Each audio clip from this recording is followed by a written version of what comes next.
अल Kader university का मकसद क्या है कि ये जो हमारा जो दीन है ये कैसे लोगों की ज़िंदगी में रेलेवेंस लेके आता है। हमारे पास एक इंटेलेक्चुअल एक ऐसी यूनिवर्सिटी होनी चाहिए जो कि वो स्कॉलर्स प्रोड्यूस करे जो लोगों को, जिस तरह एक अजहर यूनिवर्सिटी ने मुसलमानों के अंदर, वो भी एक सेंटर था लर्निंग का, सारे जाते थे, स्कॉलरशिप होती थी, बड़ी बड़ी डिबेट्स होती थी।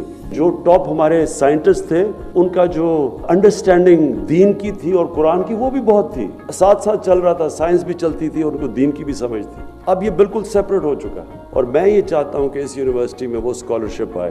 तो अल कादर इंशाल्लाह मेरा वो विजन है कि ये हमारे मुल्क में एक हमारी सोच को डेवलप करेगा।